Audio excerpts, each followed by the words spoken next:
Damos sequência então a nossa série de sermões expositivos nesse livro maravilhoso, como Calvino falou, é uma anatomia de todas as partes da alma. Salmo de número 143, também conhecido como Salmo penitencial, é um dos 7, na verdade o último Salmo penitencial encontrado no Saltério. E é classificado assim pelos estudiosos porque o Salmo expressa um reconhecimento de pecado, um reconhecimento de falta por parte do salmista. Salmo de número 143. Escutem então agora, queridos, a leitura das Escrituras Sagradas com toda a reverência e temor. Salmo de Davi. Atende, Senhor, a minha oração. Dá ouvidos às minhas súplicas. Responde-me segundo a tua fidelidade, segundo a tua justiça. Não entres em juízo com o teu servo, porque à tua vista não há justo nenhum vivente.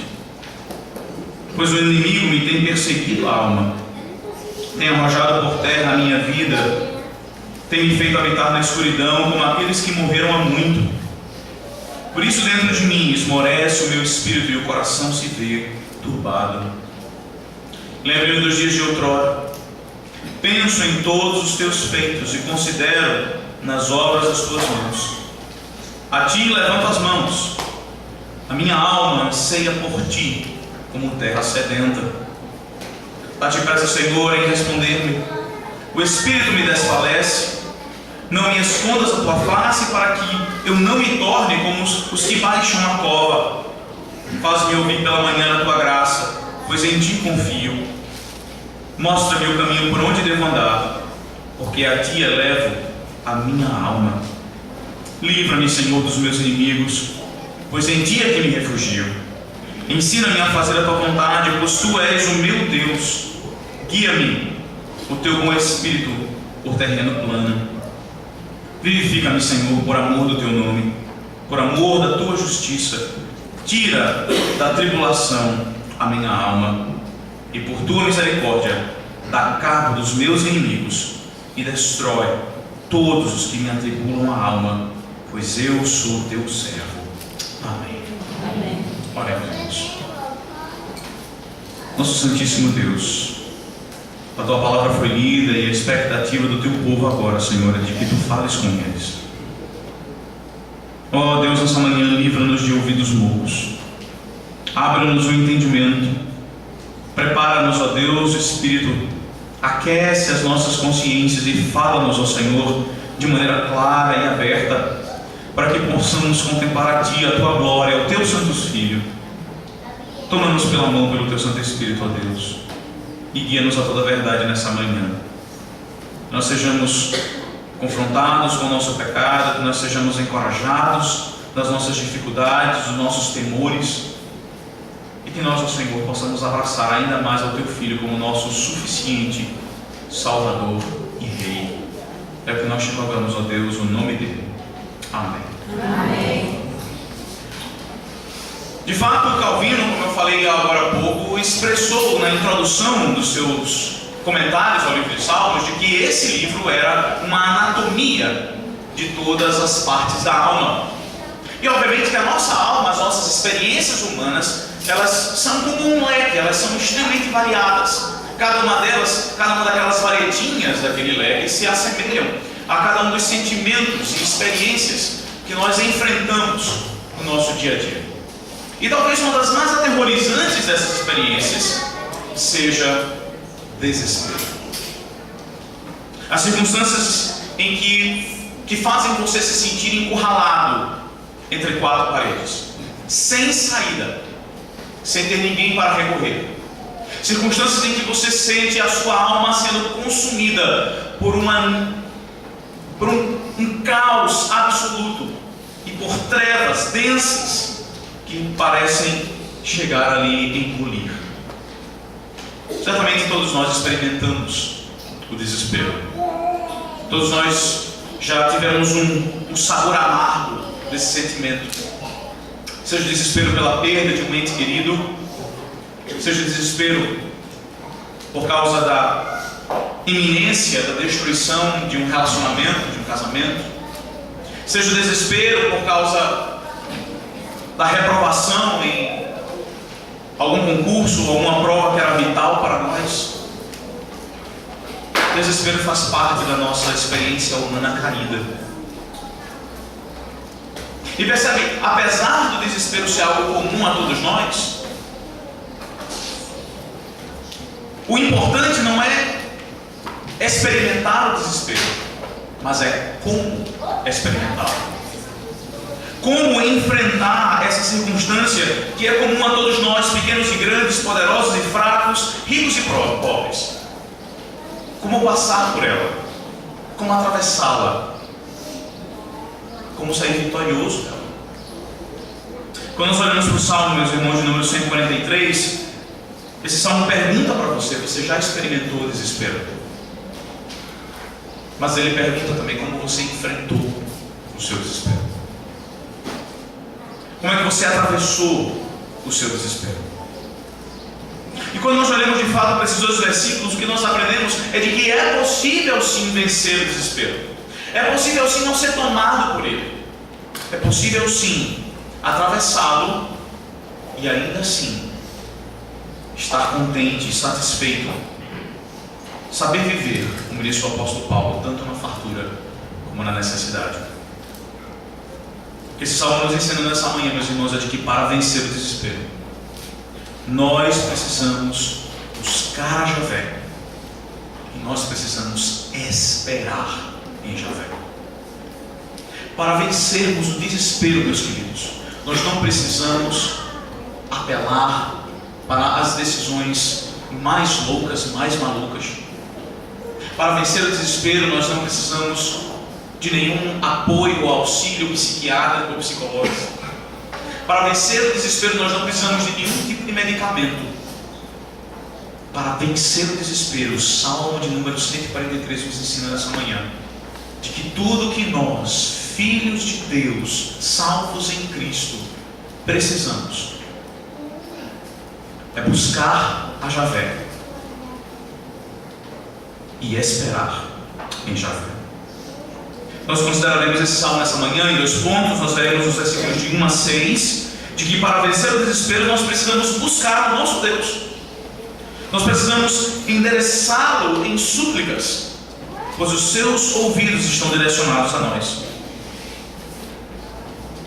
E nos versículos de 7 a 12 nós veremos de que para vencer o desespero nós precisamos de fato colocar a nossa esperança no Deus da aliança. Nós precisamos pedir na certeza de que nós seremos respondidos.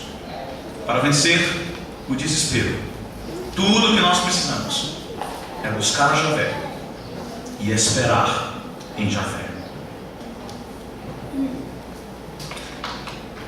Logo no início nós vemos que esse texto, o Salmo de número 143, é chamado de fato de um salmo. Veja o cabeçalho. Palavra essa, terrilim, que é frequentemente utilizada para descrever uma composição musical. Entretanto, logo no versículo 1, o que nós percebemos é que esse texto é uma oração. Veja lá, o termo inicial descrevendo o texto é o termo salmo. Entretanto, logo no versículo 1 ele diz: atende, Senhor, a minha oração, dá ouvidos às minhas súplicas.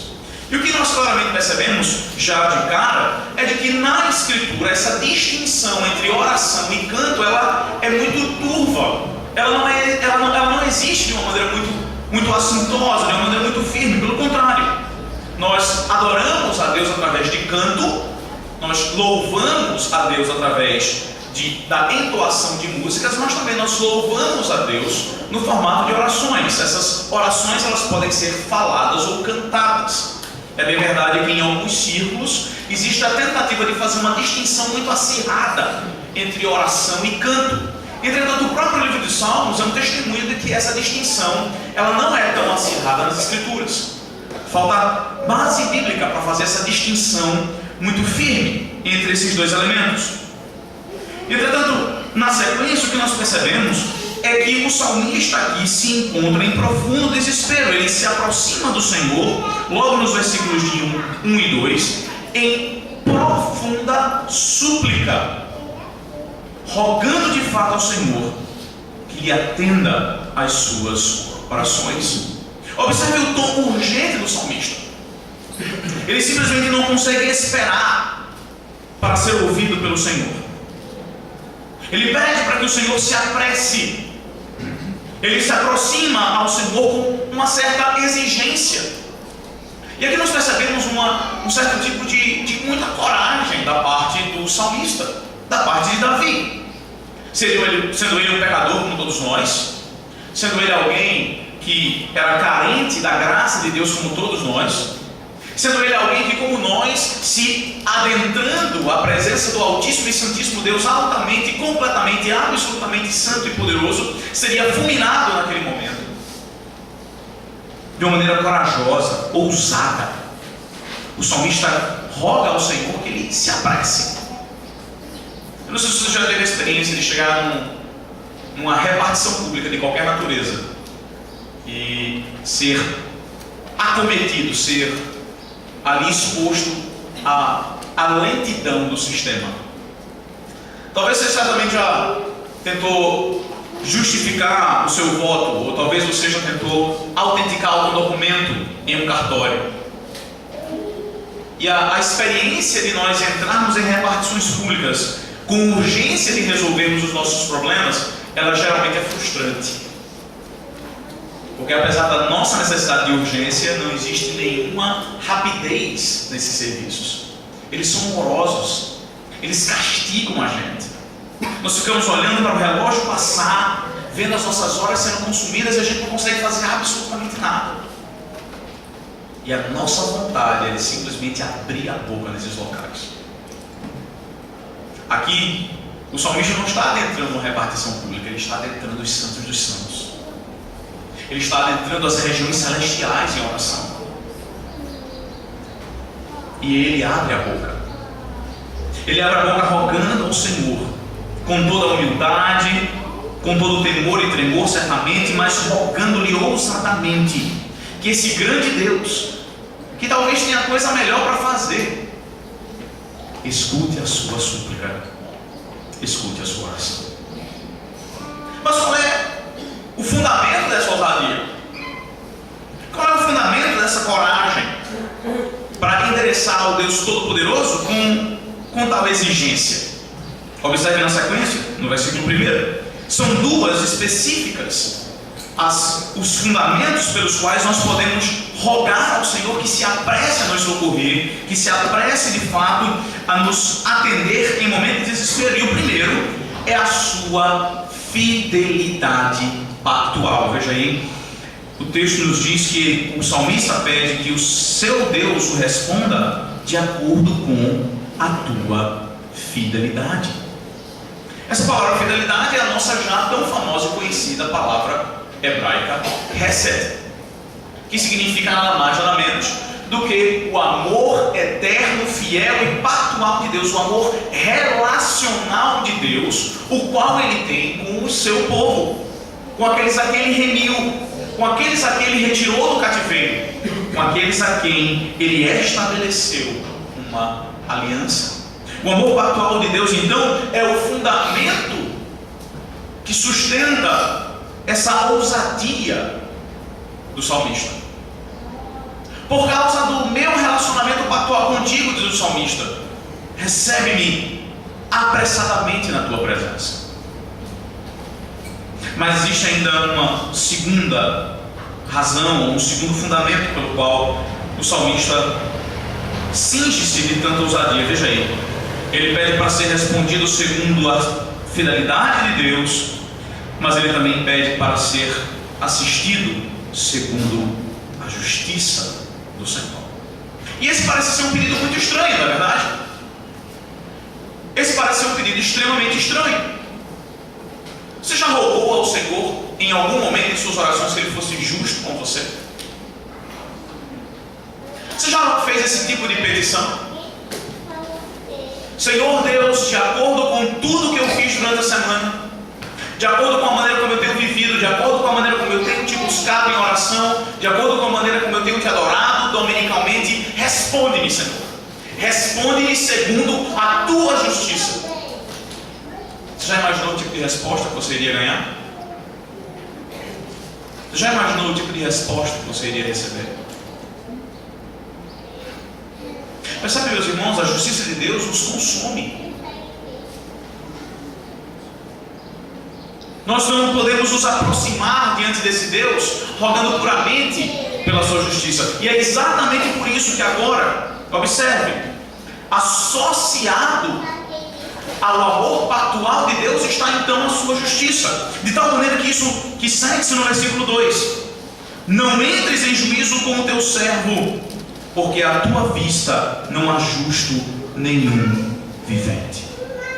Ao mesmo tempo que a justiça de Deus é o fundamento através do qual o salmista endereça-se ao Senhor, rogando-lhe que ele seja ouvido com pressa, o próprio salmista aqui reconhece a sua pecaminosidade. Perceba o teor do versículo 2, que na nossa boa teologia é endereçada, é chamada de depravação total.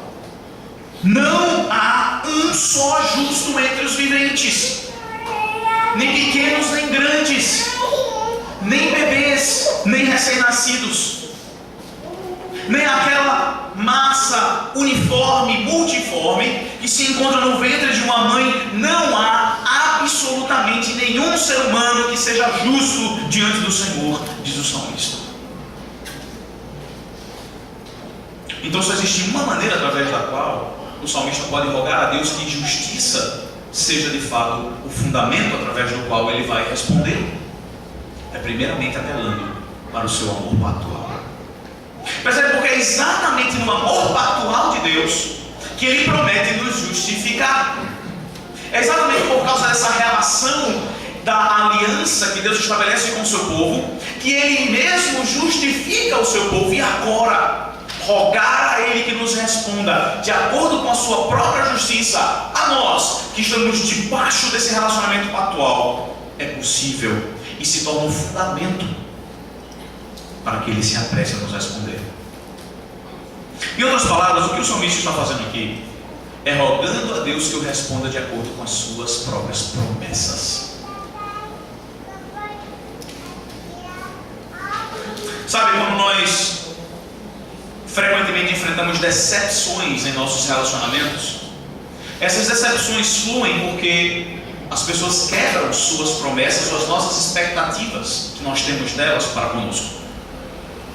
É exatamente por isso que você se decepciona talvez com aquela pessoa, aquela garota, aquele rapaz que você tinha como sendo o seu melhor amigo. Porque esse relacionamento de melhor amigo necessariamente implica em certas obrigações que esse relacionamento agora envolve.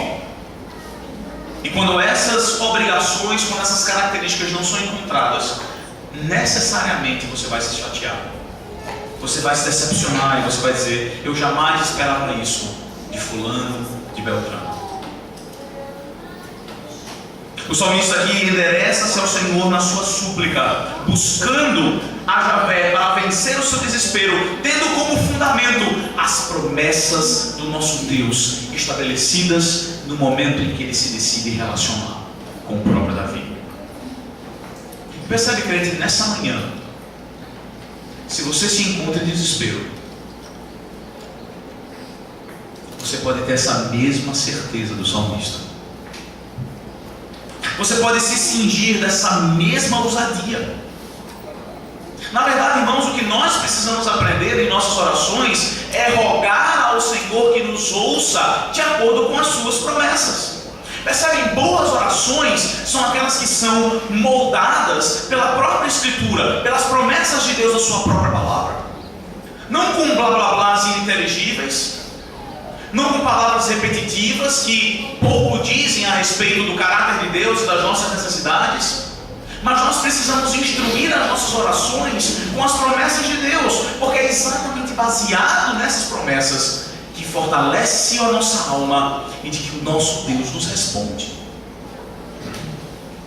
Nós que somos agora membros da nova aliança, membros da nova Hesed de Deus, nós podemos nos achegar a Ele com essa mesma ousadia, rogando que Ele nos auxilie e que Ele nos escute rapidamente, que Ele nos dê ouvidos, porque a sua justiça é imputada a nós, a justiça do seu próprio Filho.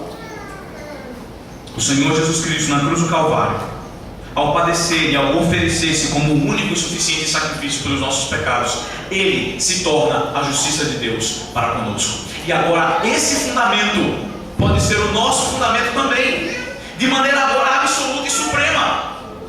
Percebe, na antiga aliança, o fundamento da justiça de Deus era revelado através de sacrifícios agourentos, mal cheirosos, sangrentos. Mas agora, a justiça de Deus é revelada a nós e se torna o fundamento das nossas orações e o fundamento do motivo através do qual nós podemos adentrar com ousadia a sua santíssima presença no sangue precioso carmesim do Senhor Jesus Cristo, vertido uma vez por todas para a salvação de todo aquele que nele crê.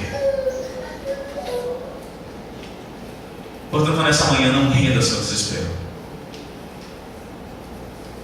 Não renda seu desespero de que você não tem um marido ou uma esposa. Não renda seu desespero de que você não tem filhos. Não renda seu desespero de que seu casamento está acabando. Não renda seu desespero de que não há portas de emprego para você. Não renda seu desespero de que você não consegue vencer determinados pecados ou tentações. Mas suplique ousadamente ao Senhor, tendo como base o relacionamento que o próprio Deus estabeleceu com você, do seu Santo Filho. Aproxime-se dele, chegue-se a ele, clame-o, e ele certamente o ouvirá. Mas existe uma maneira, meus irmãos, esses dois versículos já claramente nos ensinam, existe uma maneira através da qual você jamais deve entrar na presença do Senhor, e é baseada na sua própria justiça. Percebe? O versículo 2 é marcante para mim e para você. Porque enquanto crentes, enquanto frequentadores de igreja, enquanto pessoas que nasceram no Evangelho, a nossa tendência é de olharmos para nós com olhos de autojustiça. Nós somos altamente críticos dos fariseus. Conhecemos as suas histórias da narrativa do Novo Testamento. Sabemos dos seus problemas, das suas grandes heresias, dos seus terríveis erros. Mas muitas vezes a sensação e o sentimento de autojustiça estão presentes e de forma muito forte em nossos corações. E é assim que muitas vezes nós nos achegamos a Deus em oração. Nós nos achegamos a Deus em oração pensando que Ele deve se apressar a nos responder, porque nós temos trazido os nossos dízimos e ofertas regularmente para a sua casa. Nós achamos que com isso nós compramos o direito de sermos ouvidos pelo Senhor. Nós chegamos ousadamente na sua presença, muitas vezes baseado na nossa obediência à sua lei. Nós olhamos para nós e vemos que nós não somos tão ruins assim. Nós nos comparamos com aqueles que praticaram aquele estupro coletivo lá no interior do Piauí. Nós nos comparamos com aqueles que estão no poder, que estão roubando a nação. Nós nos comparamos com outras pessoas e dizemos: olha, Senhor, eu não faço essas coisas. Eu não sou tão ruim assim. Eu não estou tão perdido dessa maneira. Eu cumpro com as minhas obrigações, eu pago os meus impostos, eu sou fiel à minha esposa. E tendo como base essas expectativas, nós nos aproximamos do Senhor, na esperança de que Ele responda às nossas orações. Mas você precisa entender nessa manhã que a palavra de Deus lhe lembra: não há um justo sequer diante do Senhor. E isso inclui você. Você não é justo. Você é um pecador miserável, desgraçado, merecedor do inferno. E se não fosse de fato a misericórdia de Deus na pessoa bendita do Senhor Jesus Cristo, era para lá que você estaria marchando. Então entenda nessa manhã que não adianta você se aproximar de Deus tendo como base a sua justiça, porque a sua justiça é trapo de imundícia. Entenda quem você é nessa manhã. Examine o seu coração, veja como imundo você é. Veja os seus pensamentos, veja os seus objetivos, veja o motivo pelo qual você planeja a sua vida. É para a sua própria glória, é para o seu próprio conforto. Você jamais pensa na glória de Deus.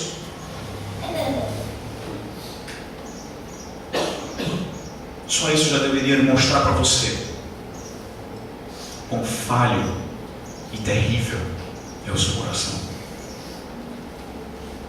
Por isso, meu querido, não se achegue diante de Deus contando com a sua justiça. Recentemente, um ente querido da nossa família faleceu. E me pediram para que eu estivesse presente no funeral e infelizmente eu não consegui. Eu não tive essa disponibilidade devido a um outro compromisso. E depois eu recebi uma ligação dizendo: olha, não, pode ficar sossegado, está tudo bem. Uma outra pessoa assumiu aquilo que eu pedi para que você fizesse. Ele orou na ocasião daquele funeral, lembrando-nos tudo quanto aquele nosso ente querido havia feito. Lembrando-nos de que ele certamente estaria em um bom lugar, porque ele viveu uma boa vida. Tudo ficou bem.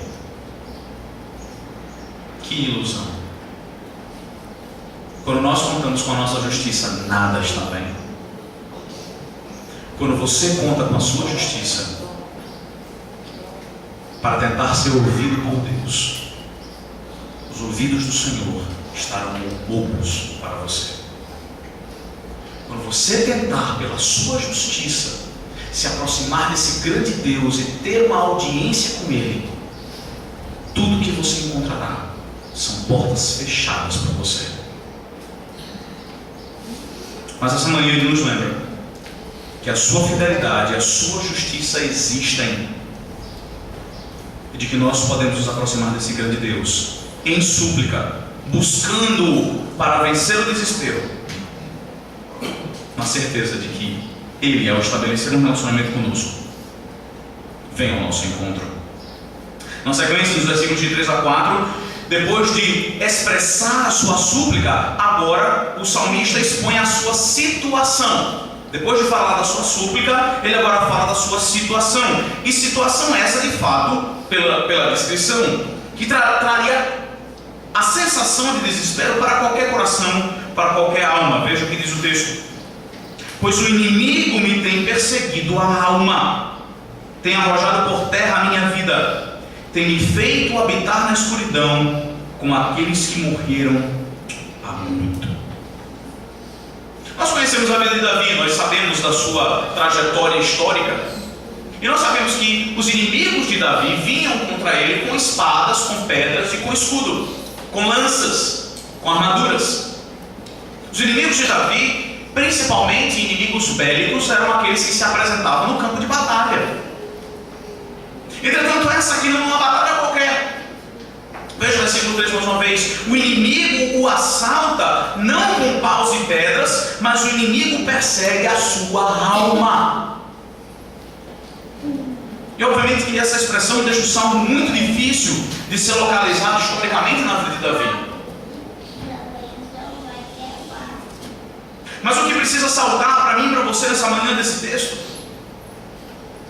é de que de fato esse é o pior tipo de perseguição. É a perseguição que atinge a nossa alma.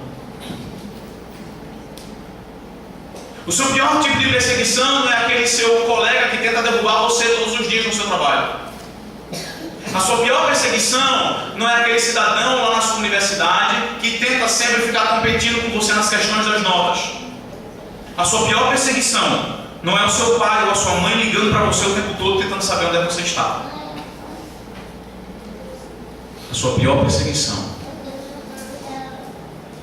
é a perseguição da alma. É quando tentam devorar o seu espírito. É quando tentam abafar o seu fôlego de vida. Em outras palavras, o salmista está falando aqui a respeito de um tipo de batalha espiritual. Apesar de fato desse termo ser muito mal empregado e ter sido abusado, especialmente na década de 80 e na década de 90, a Escritura fala de um certo tipo de batalha espiritual, de luta entre a nossa carne e o nosso espírito, de luta entre o nosso espírito e o mundo, e os terríveis inimigos que nos assaltam, o mundo, a carne e o diabo. E é exatamente dessa circunstância que o versículo 3 parece que está nos apontando. Agora veja as consequências dessa luta. Primeiro, essa luta faz com que o salmista se sinta como que morto. Ele diz que esses inimigos que oprimem a sua alma, que o levam ao desespero, fazem com que ele seja jogado por terra e ele habite em escuridão como aqueles que morreram. Percebe, a opressão da nossa alma, ela pode surgir por vários motivos. O primeiro grande motivo pelo qual nossa alma é oprimida é pelos próprios pecados que nós cometemos. Quando nós mesmos nos damos ao desfrute de quebrar a lei do Senhor, automaticamente a nossa consciência e a nossa alma se revoltam contra nós mesmos. Afinal de contas, nós somos regenerados. Afinal de contas, somos nós transformados pelo Espírito de Cristo. E como nós acabamos de ler nessa liturgia, no capítulo 1 de João, Deus é luz e nele não habita treva alguma, e nós estamos sendo moldados paulatinamente à sua semelhança. E aí, o que acontece é que, ao experimentarmos na nossa própria vida treva, necessariamente o que vai acontecer é esse tipo de sensação. É a sensação de que a nossa vida está sendo jogada por terra. É a sensação de que nós estamos habitando na escuridão como aqueles que morreram. E percebe que muitas pessoas tentam responder a esse tipo de sensação, especialmente nos dias de hoje, com um tipo de justificativa. A justificativa é: você está sendo oprimido pelo sistema. Certamente você já escutou isso. O problema não é o que você quer fazer. O problema é a opressão que é imposta sobre você. Veja, por exemplo, no caso do movimento homossexual e da prática do homossexualismo. Qual é a resposta que a sociedade tem para isso? O problema não é o homossexualismo em si, mas o problema é a nossa sociedade heteronormativa que oprime o pobrezinho do homossexual, que tudo que quer, tudo que ele deseja é ser feliz. Mas não é isso que a palavra de Deus nos ensina. E ai de nós, enquanto crentes, nos deixarmos seduzir por tais argumentos malignos e diabólicos. Porque o que a palavra de Deus nos ensina, meus irmãos, é que a opressão de alma não é resultado de uma sociedade opressora, mas é resultado de um coração que se entrega à prática do pecado.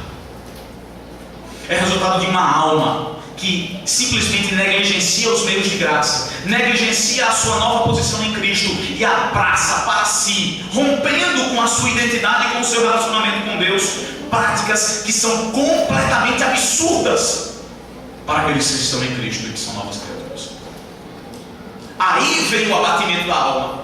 Aí vem a opressão do espírito. Aí vem a sensação de que nós estamos mortos.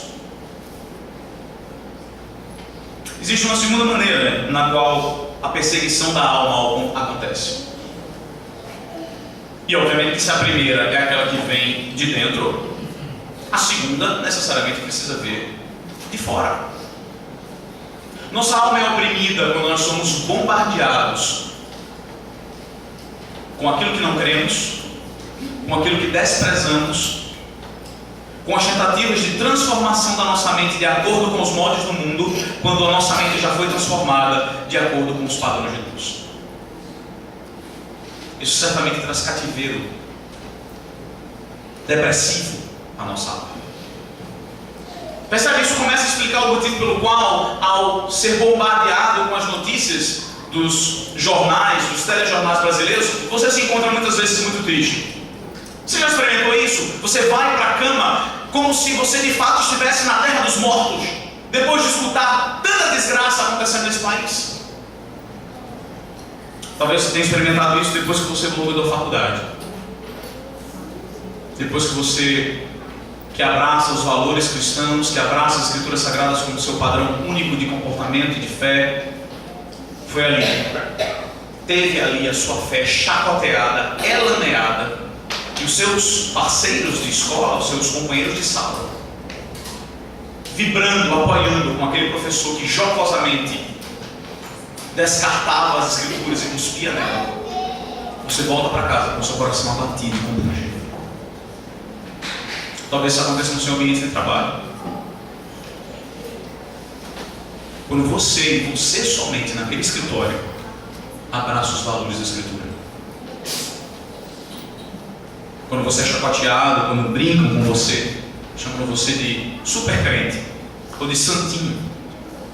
Porque você não compactua com a prática e com os valores dos ímpios.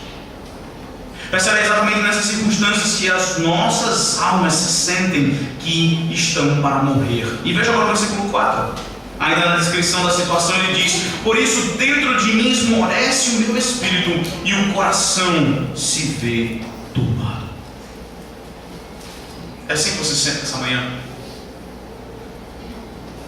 Com o seu espírito esmorecido, a sua alma cabisbaixa, com o seu coração atribulado. Porque esses dois versículos claramente falam para você, meus irmãos, meus queridos, é de que a vida cristã não é um mar de doçuras. Preste bem atenção nos versículos 3 e 4. Se a ausência de problemas na vida de um crente é sinal, de fato, de que ele está em comunhão com Deus, Davi é o homem mais longe de Deus que já existiu na face da terra. Porque aqui, nos versículos 3 e 4, Davi, que tem um relacionamento pactual com Deus, expressa a tremenda agonia de espírito e de alma que ele estava enfrentando, meus filhos. A ideia de que uma vida cristã lhe garante uma existência ausente de dificuldades é uma mentira do diabo. Entenda isso nessa manhã. No Novo Testamento nós vemos isso o tempo todo na vida dos apóstolos. No Novo Testamento nós somos claramente instruídos de que todos aqueles que querem viver piedosamente em Cristo serão perseguidos. E percebe nessa manhã, mais uma vez, concordando e mostrando, fortalecendo o testemunho do Novo Testamento, o Antigo Testamento, escrito pelo mesmo Espírito Santo, nos lembra de que mesmo aqueles que estão mais próximos de Deus podem e talvez certamente experimentarão agonia em suas almas. Talvez alguém já tenha confrontado você exatamente por causa dessas agonias. Talvez alguém já tenha se chegado a você dizendo: rapaz, talvez esteja na hora de você começar a examinar e a sua vida tem que ter alguma coisa de errado. Porque você vive sofrendo o tempo todo, você está passando por essa situação, talvez você tenha cometido algum tipo de pecado terrível. E essa, de fato, agora você está experimentando o castigo de Deus sobre você. O que nós temos aqui é um crente genuíno, um homem segundo o coração de Deus, como descreve o Novo Testamento, que enfrenta, que experimenta uma situação de tremenda depressão e desespero. Portanto, não se sinta sozinho nessa manhã. Não se sinta isolado. Não se sinta mais uma bolha. Se Davi, um dos homens que mais teve intimidade com Deus, que mais caminharam com Deus nesse mundo e que mais experimentaram das delícias espirituais e sobrenaturais que Deus poderia ter lhe dado, experimentou tais momentos de desespero. O desespero que você tem experimentado na sua vida, seja por qualquer área que for, é algo que faz parte da sua caminhada cristã. Não é à toa que o Senhor Jesus disse que todo aquele que quer me seguir, negue-se a si mesmo, tome a sua cruz e siga-me. Não foi à toa que ele falou isso. Mas o exemplo de Davi claramente nos mostra, claramente nos lembra, meus queridos, de que sofrimento faz parte da nossa vida cristã. Não se deixe seduzir em momento nenhum pelo pensamento triunfalista que impera no evangelicalismo brasileiro nos dias de hoje. De que crente não se desespera, crente não se entristece, crente não adoece. Isso é balela. A Escritura nos ensina diferente. Mas quando nós chegamos agora nos versículos de 5 a 6, a Escritura nos ensina como enfrentar essa circunstância. Ela é real na vida do crente? Sim. Isso é confortante? Não necessariamente. Mas o que é confortante é de que mesmo no meio dessas circunstâncias, mesmo no meio dessas dificuldades, nós temos uma maneira específica, ou o próprio Espírito Santo de Deus nos instrui como atravessar essas circunstâncias. Como atravessar o desespero? Como vencer o desespero? Buscando a Javé. E agora veja os versículos de 5 a 6. Depois de ele ter falado da súplica, depois de ele ter descrito a situação, ele agora passa a nos informar a solução. E essa solução pode ser dividida em duas partes. Veja, a primeira, versículo 5. Ele diz: lembro-me dos dias de outrora, penso em todos os teus feitos e considero as obras das tuas mãos. Percebe que o salmista diz que o primeiro passo para nós vencermos o desespero nessa nossa busca de Javé é nós lembrarmos daquilo que Javé fez. É nós atiçarmos a nossa mente, meus irmãos. É nós utilizarmos a nossa massa cinzenta, trazendo a ela, trazendo a nossa memória, trazendo a nossa consciência, lembrando-nos de tudo aquilo o que Javé fez. Ele diz: eu lembro-me dos dias de outrora. Eu lembro-me da maneira como o Senhor guiou os patriarcas enquanto eles peregrinavam por uma terra sem saber o seu destino e sem uma terra sem absolutamente nenhum dono. Eu lembro-me do que tu fizeste de outrora, de como de maneira poderosa tu levantaste Moisés e o mandaste para a terra do Egito para livrar o teu povo. Eu lembro-me daquilo que tu fizeste de outrora. Eu lembro-me de quando tu enviaste 10 pragas para destruir a nação mais poderosa, a superpotência da época. Eu lembro-me dos dias de outrora, quando tu caminhaste com o teu povo de dia, como uma coluna de nuvem, e de noite, como uma coluna de fogo, fazendo com que o teu povo marchasse em segurança pelo deserto. Eu lembro-me dos dias de outrora, quando o teu povo em desespero, sem ter o que comer e o que beber, e tu os alimentaste com comida de rei, com codornizes, e tu destes para ele da água mais pura, a água que fluía da rocha. Sim, eu lembro-me dos dias de outrora, quando o teu povo se chegou à terra de Canaã, cheia de gigantes, uma terra que flui de leite e mel, mas uma terra populada, habitada pelas civilizações, por povos das mais terríveis práticas, e ainda assim tu deste a vitória ao teu povo. Eu lembro-me dos dias de outrora, quando depois de 400 anos de silêncio, tu rompeste as fendas dos céus e tabernaculaste no meio de homens, através da encarnação do teu Santo Filho. Lembre-se dos dias de outrora, crente. Quando o desespero tentar afogar a sua alma, quando o seu espírito for perseguido, e quando você se sentir de volta na terra dos mortos, lembre-se do que Javé fez no passado. Lembre-se dos dias de outrora. E ao lembrarmos daquilo que Javé fez no passado, nós nos lembramos de quem Ele é.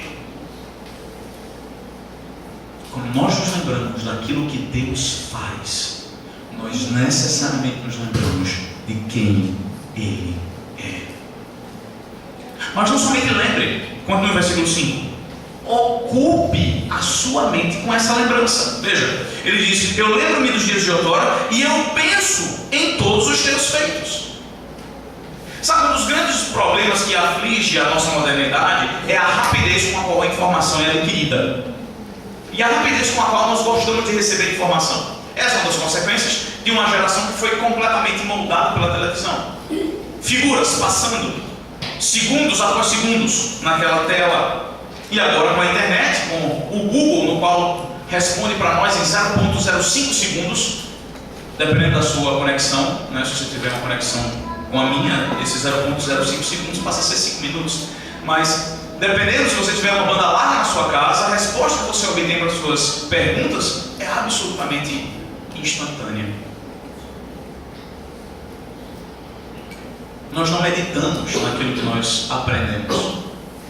Nós adquirimos a informação, usamos a informação e a nossa mente automaticamente descarta a informação. Mas o salmista é diferente. Primeiro ele diz: eu trago a minha memória. Mas depois ele fala: eu medito, eu penso nos teus feitos. Eu ocupo a minha mente com eles. E aqui o salmista não está utilizando de uma tática de distração, percebe? Tipo, olha, os problemas que me afligem são muito grandes. As dificuldades que me assolam são terríveis. Então eu vou distrair a minha mente com outra coisa.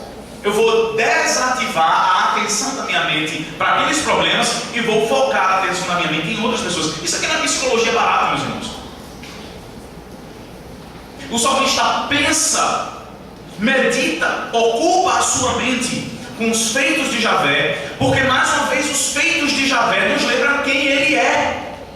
O fato de Javé ter salvo o seu povo nos lembra que Deus é um Deus que salva, é um Deus salvador. O fato de Deus ter sido generoso com o seu povo no passado nos lembra que Deus é generoso. O fato de ele ter sido misericordioso com o seu povo no passado nos lembra que ele é misericordioso. Quando nós pensamos nos feitos de Deus, nós estamos pensando na pessoa de Deus, no ser de Deus. E então agora o nosso coração e a nossa alma, abraçado nesse conhecimento, abraçando-se nesse pensamento, pode de fato, com esperança, vencer o desespero. Ele pensa, e ainda na continuação do versículo 5, ele considera as obras das tuas mãos. O maior problema é que nós respondemos ao desespero somente focando no desespero.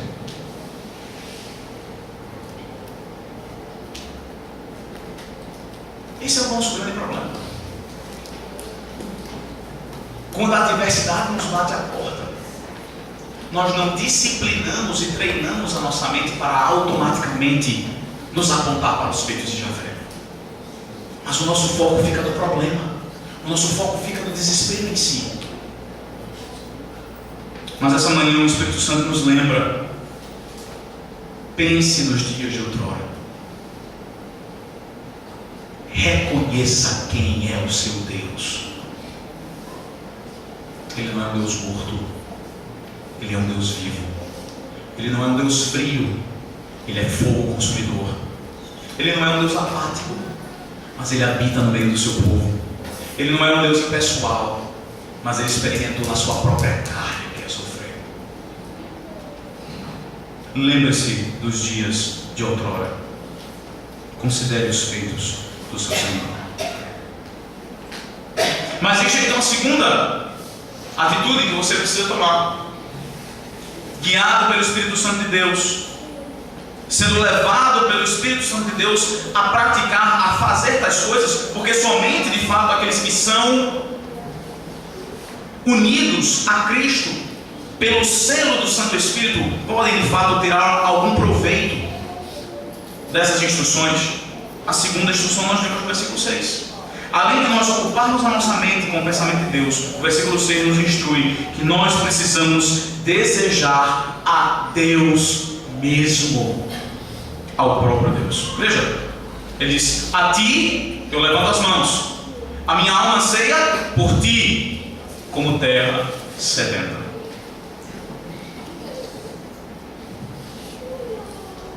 Na primeira parte do verso 6, a primeira coisa que nós vemos aqui, depois de fato de ter a sua mente fortalecida pelo fato de quem Deus é, e nós já vimos isso aqui no passado, o salmista levanta-lhe as mãos. Os irmãos certamente devem se lembrar de um dos salmos que nós expomos aqui alguns domingos atrás, que fala a respeito dessa atitude de oração, de levantar as mãos. Mais uma vez aqui nós temos o salmo de número 143, que é uma oração, e nessa circunstância Davi agora eleva as mãos ao Senhor, uma atitude de oração e de adoração a esse grande Deus. Mas observe que não é a oração em si aqui que é o foco. Javé é o foco. O Deus da aliança é o foco. Por quê?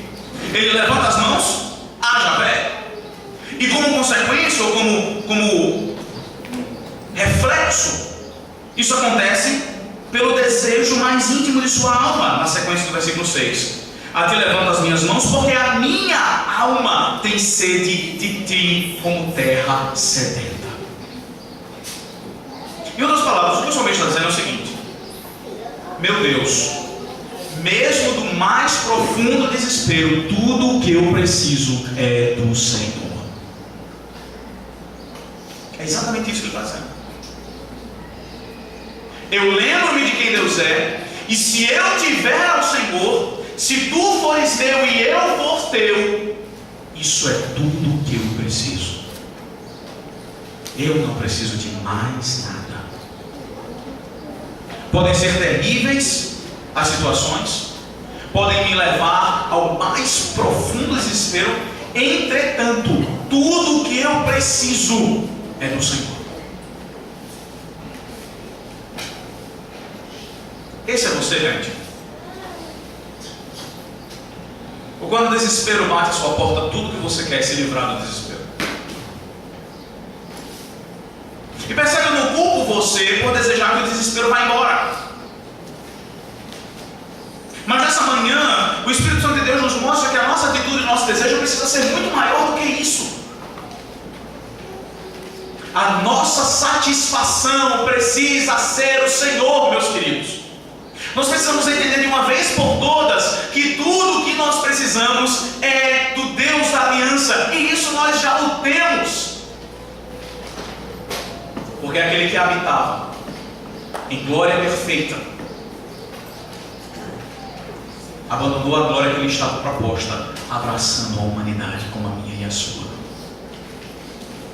Uma humanidade fraca, que adoecia, absolutamente sem pecado, mas com todas as fraquezas naturais de um ser humano.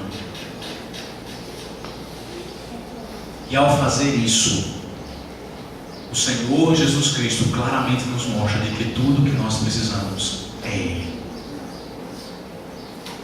Percebe, crente? O que você precisa não é de um melhor salário. O que você não precisa não é de um outro marido ou de uma outra esposa. O que você precisa não é de melhores amigos. O que você precisa não é de um emprego estável. O que você precisa para atravessar o seu desespero é aquilo que você já tem em Cristo.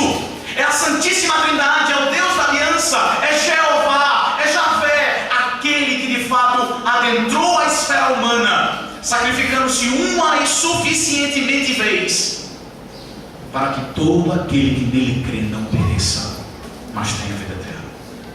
E percebe, quando Javé for tudo para você, quando for tudo isso que a sua alma ansiar, quando a sua alma se encontrar como terra esturricada, que deseja de uma gotinha de Deus, pela ação poderosa e sobrenatural do seu Santo Espírito, aí sim você compreenderá o que esse salmo está falando.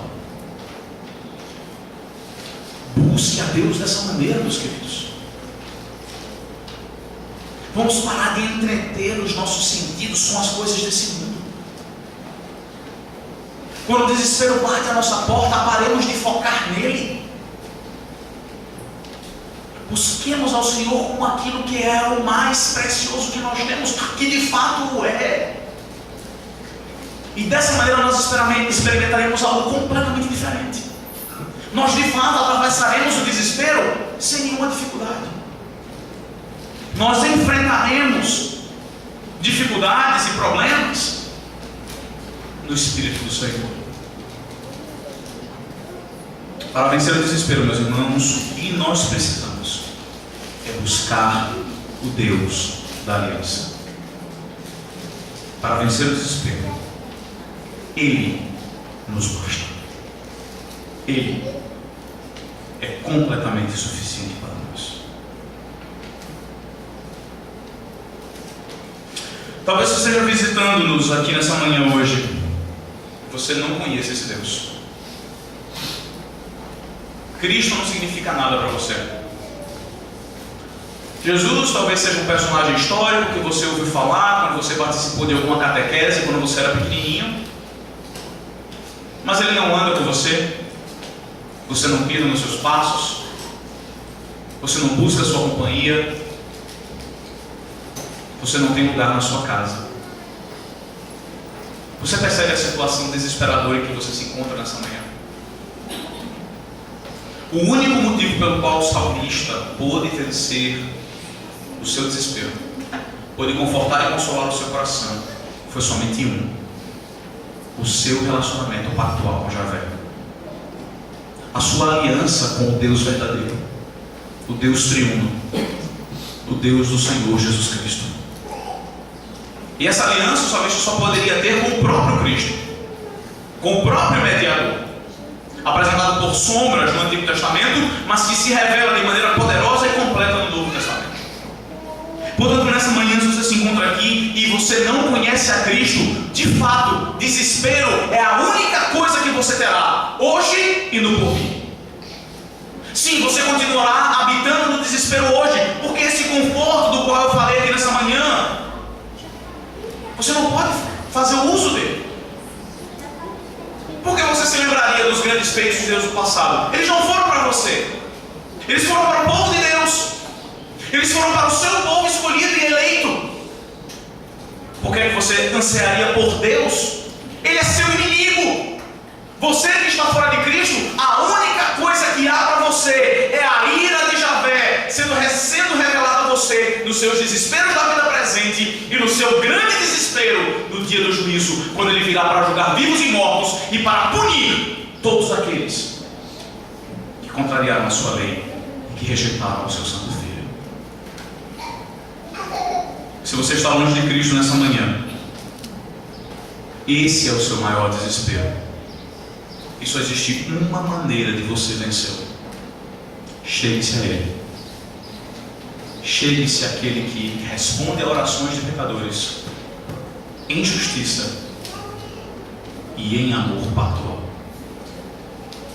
As Escrituras nos asseguram de que todos aqueles que se achegam ao Senhor com seu espírito contrito e com seu coração compungido, esse não voltará de mãos vazias. Abandone suas esperanças em todas as ferramentas humanas. De nada elas lhe servirão. Abraça a Javé. Ou viva desesperado. Na sequência, agora quando nós chegamos na segunda metade desse salmo, nos versículos de 7 a 12, o que nós encontramos é de que existe uma outra maneira, na continuação, no desenvolvimento do salmo, de vencer o desespero. Primeiro, nós vencemos o desespero buscando a Javé, com toda a nossa mente, com o nosso coração e desejando ao próprio Javé. Mas na sequência, agora nos versículos de 7 a 12, nós vemos que nós vencemos o desespero confiando, esperando em Javé. Quando a nossa confiança está posta em Javé, o desespero é vencido. Quando a sua confiança está posta no seu psiquiatra, quando a sua confiança está posta nos seus melhores amigos, quando a sua confiança está posta no governo, quando a sua confiança está posta na sociedade, quando a sua confiança está posta em algum sistema econômico, quando a sua confiança está posta em algum tipo de milagre mundano, milagre carnal, o desespero continuará. E ele lhe tomará. E você sucumbirá. Mas os versículos de 7 a 12 agora nos ensinam que para vencer o desespero, nossa confiança, nossa esperança precisa estar posta em Javé. Nós vencemos o desespero esperando em Javé. E nos versículos 7 e 8 nós vemos que essa esperança, primeiro, ela está baseada em que a resposta virá em tempo oportuno. Veja o texto. Dá-te pressa, Senhor, em responder-me. O Espírito me desfalece. Não me escondas a tua face, para que eu não me torne como os que baixam a cova. Faz-me ouvir pela manhã da tua graça, pois em ti eu confio. Mostra-me o caminho para onde devo andar, porque a ti eu elevo a minha alma. Essa segunda parte do salmo agora começa mais uma vez no mesmo tom urgente que começou a primeira. O salmista continua aqui adentrando o Santo dos Santos, adentrando as regiões celestiais de Deus em oração, com a mesma expectativa, com a mesma ousadia de que ele seja rapidamente ouvido. Entretanto, observe que agora expressões temporais, expressões de tempo recheiam esses dois versículos. Faz-me ouvir pela manhã, mostra-me como eu devo andar, dá-te pressa a me responder, não me escondas a tua face. O salmista agora tem a expectativa de que em um momento específico, certamente Javé o responderá. Essa é a sua confiança. Ele adentra com ousadia à presença de Deus, E agora ele se conforta e se consola e enfrenta o desespero na certeza de que talvez, logo pela manhã, Javé se fará ouvir. E se fará ouvir de uma maneira magnífica. Veja mais uma vez o versículo 8. Pela manhã é que ele ouve a respeito da graça de Javé. Depois de uma noite inundada, afogada em lágrimas, depois de uma noite abraçada ao desespero, a expectativa do salmista é que logo no outro dia de manhã ele escute a respeito da graça salvífica e socorredora do Senhor. É exatamente isso que nós estamos fazendo aqui, na verdade. Nós vimos a casa de Deus hoje pela manhã para ouvirmos a sua graça. É exatamente isso que o Salmo 143 já está fazendo por nós. Ele está fazendo com que eu e você, que somos membros da nova aliança, sejamos agora expostos à graça misericordiosa e salvadora de Deus, na pessoa bendita de Cristo e no socorro dos seus filhos em momentos de desespero. Hoje à noite, mais uma vez, nós seremos apresentados, seremos mostrados a graça do nosso Deus. De que maneira? Quando nós nos achegarmos à ceia do Senhor.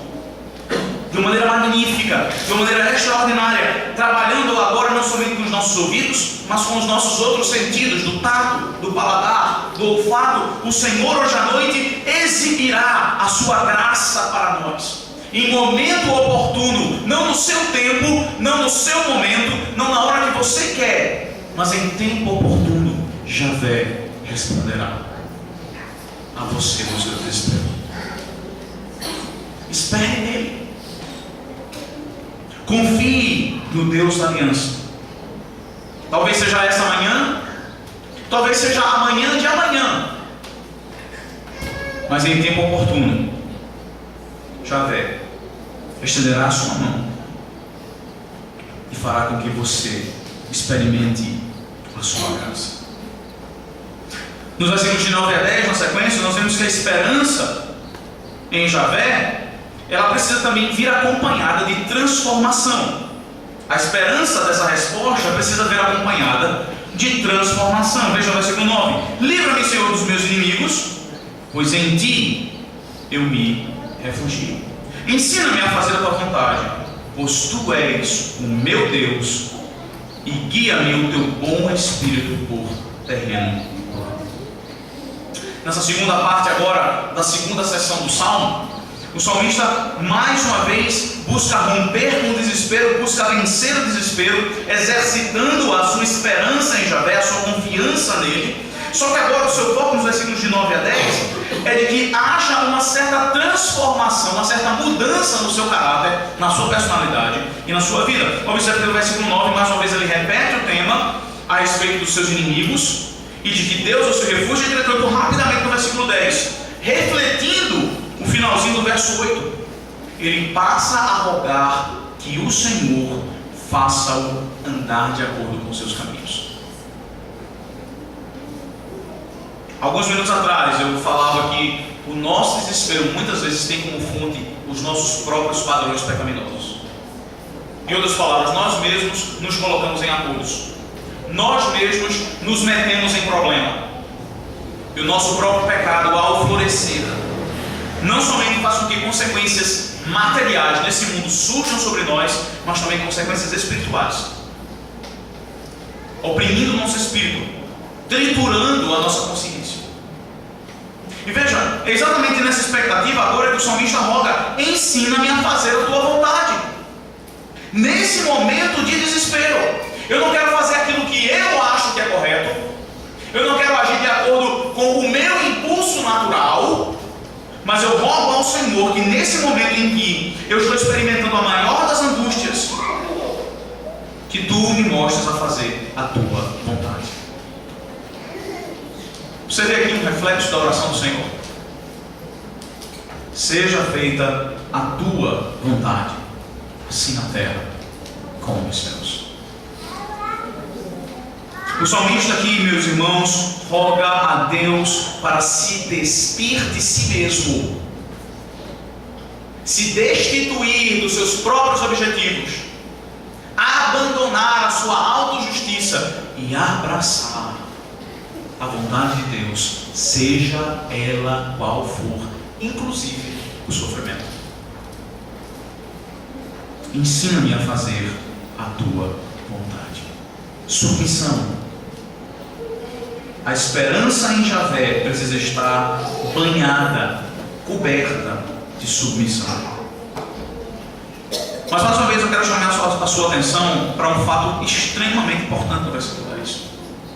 Muitos, com rapidez, falam a respeito da ausência do Espírito Santo no Antigo Testamento.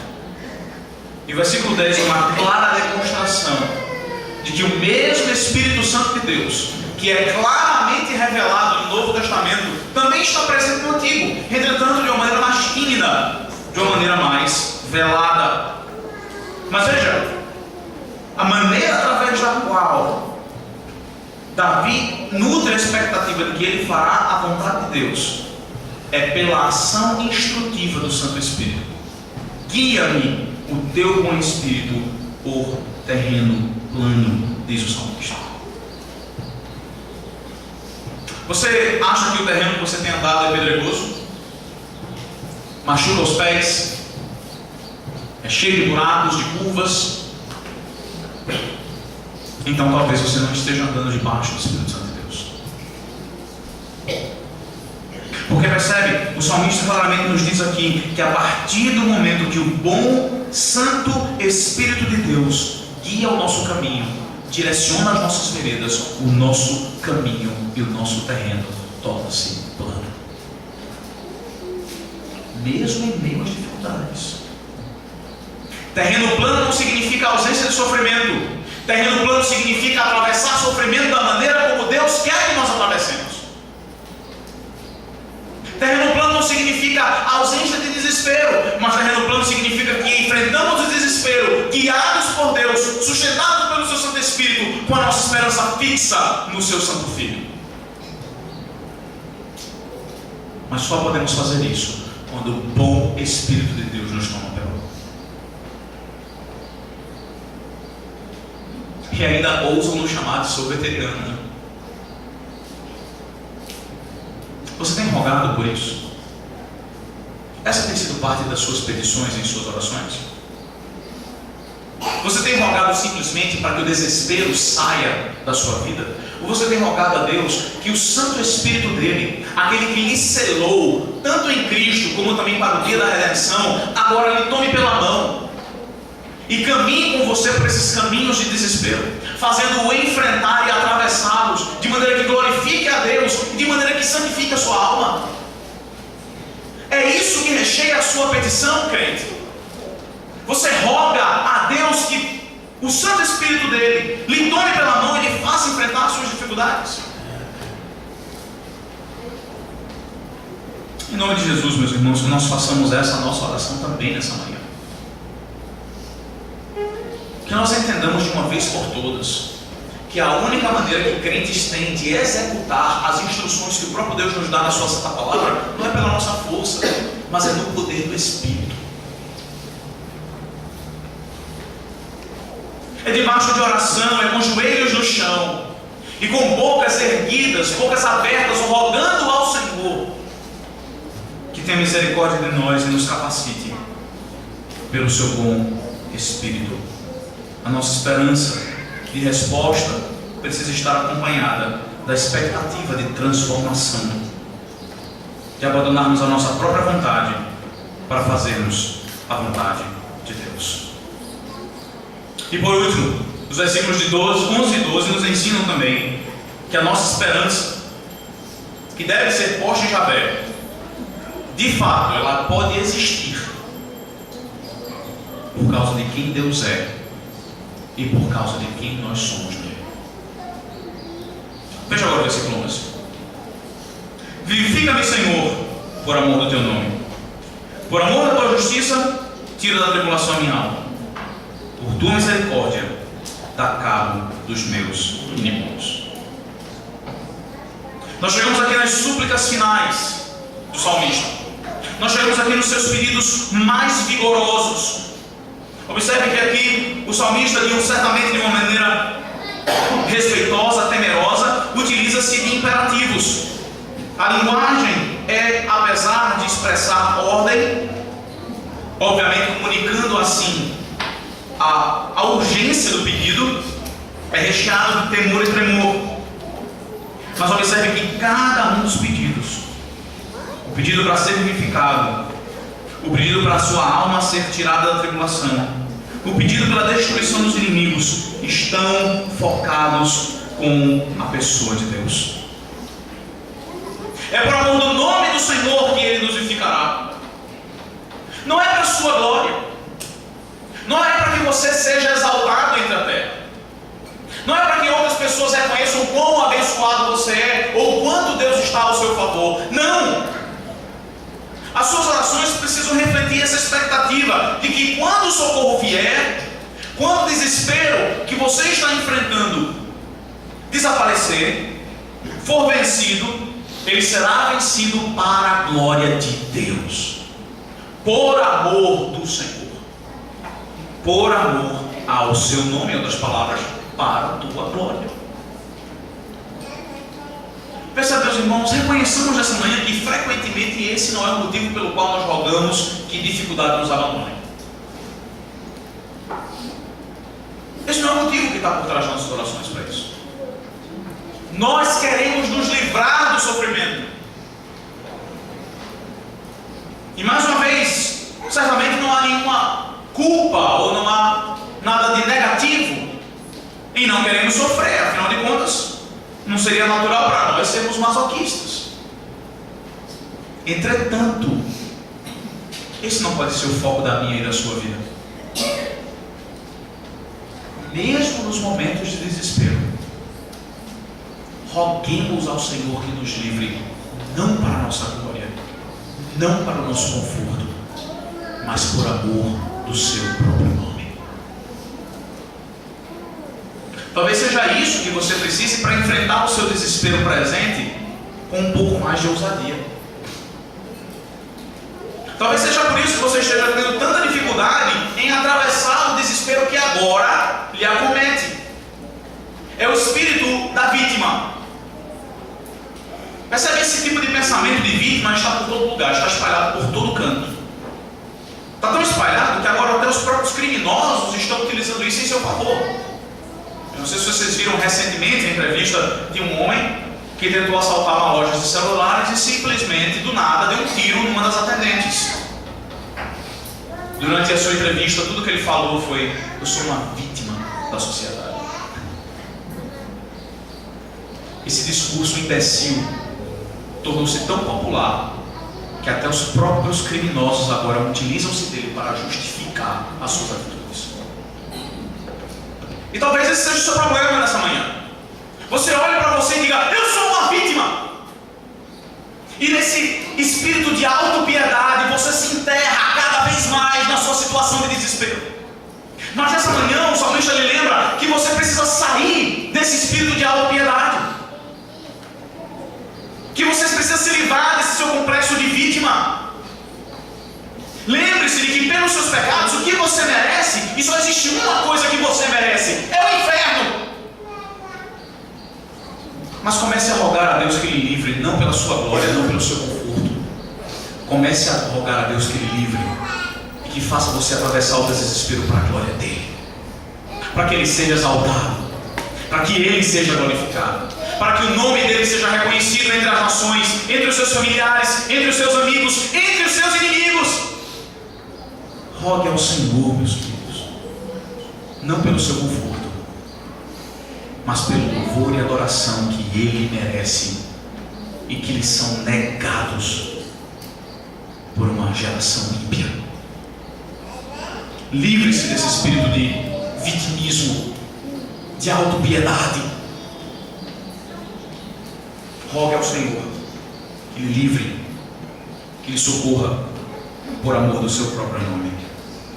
Mas percebe, quando ele faz esse tipo de pedido: vivifica-me por amor do teu nome, livra a minha tribulação por causa da tua justiça, dá cabo de meus inimigos por causa da tua misericórdia. A esperança da resposta, a esperança de que essa resposta virá, está centrada no fato de que Deus é quem Ele é. Sabe, é por isso que as nossas orações são fracas, é por isso que a nossa vida espiritual ela é tão lerda. É porque nós dizemos que adoramos a Deus, mas nós não conhecemos.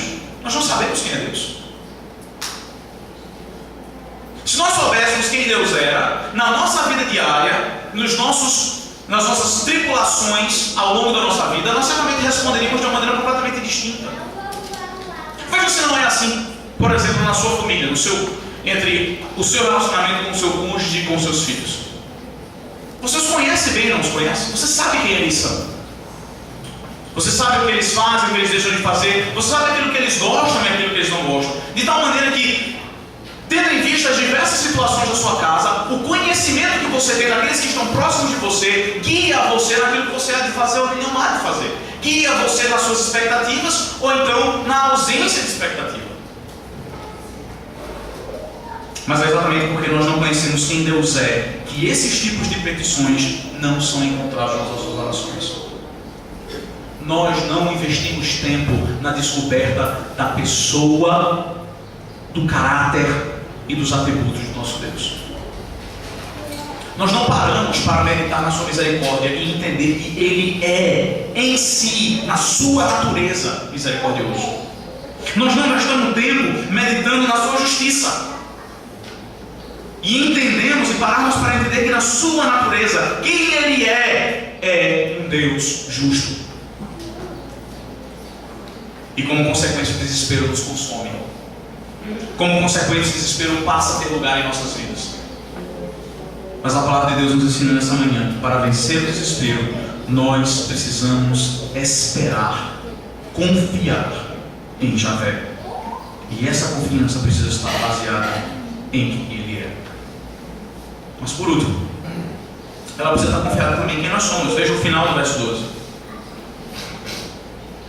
Por tua misericórdia, dá cabo dos meus inimigos, destrói todos os que me atribulam a alma, pois eu sou teu servo. Percebe, meus irmãos? A solução para o nosso desespero se encontra no nosso entendimento de quem Deus é e de quem nós somos em relação a Ele. Quando você entende quem Deus é na sua pessoa, no seu ser, e quando você entende quem você é nele, pela obra redentiva de Cristo, não há desespero que varra, que afogue a sua alma.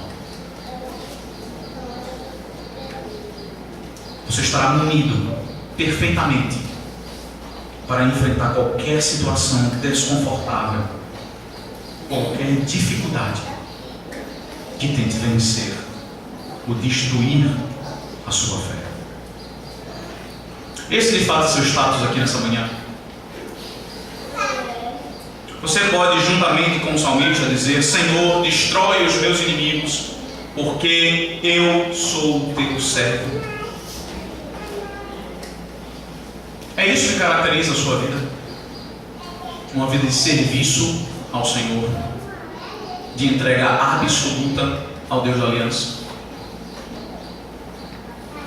Então essa é a sua oração. Se a sua resposta é sim, eu sou o servo, essa é a sua oração.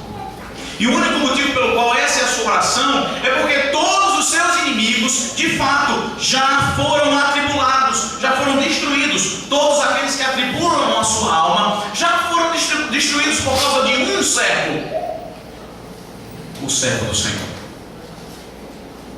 Porque o Senhor Jesus Cristo executou o mais importante e precioso dos serviços, a entrega da sua vida naquela cruz do Calvário, destruindo ali principados e potestades, colocando ali por terra a morte que assola as nossas almas, trazendo ali a completo cativeiro todos aqueles que assaltam a nossa vida e todo o testemunho que é lançado contra nós. Por causa daquele servo, nós, como servos, podemos fazer essa oração. Abandone o desespero nessa manhã. Não deixe ser levado por ele. Nós podemos experimentá-lo, mas nós precisamos aprender a enfrentá-lo. E para vencer o desespero, meus irmãos, o que eu e você precisamos é buscar Javé, o Deus da aliança, e esperar em Javé. Que Deus te abençoe. Amém. Vamos orar? Santo Deus, nós te rogamos que o Senhor nos abençoe ricamente nessa manhã. A nossa alma, ó Deus, experimenta tantos desesperos. A nossa alma, ó Deus, se encontra tantas vezes atribuladas, e tudo o que nós conseguimos pensar nesses momentos é em nós mesmos. É em quão sofrido nós somos, é em quão injustiçado nós estamos sendo, enquanto a nossa felicidade está sendo atrapalhada, enquanto nós não merecemos isso. É tudo isso que ocupa nossa mente e o nosso coração. Mas essa manhã, Senhor, Tu nos ensina que nossa visão precisa ser diferente. Que ao enfrentarmos desesperos e situações de tribulação, nós precisamos rogar que a Tua glória seja exibida, que o Teu nome seja exaltado. E aí sim, nós atravessaremos nossa tribulação de uma maneira adequada. Ó Senhor, em nome de Jesus, te rogamos que Tu nos livre do vitimismo, da autopiedade, e que o Senhor, em meio às nossas tribulações, de fato, apresse a nos socorrer, por causa da Tua justiça, por causa do Teu amor pactual para conosco. Visita, ó Deus, os desesperados nessa manhã, aqui nessa igreja, espalhados pelo mundo, aqueles que estão em desespero, mas que estão em Cristo, que nele eles possam Te buscar, e que nele eles possam esperar em Ti. É o que nós te rogamos ao Senhor, no nome de Cristo. Amém.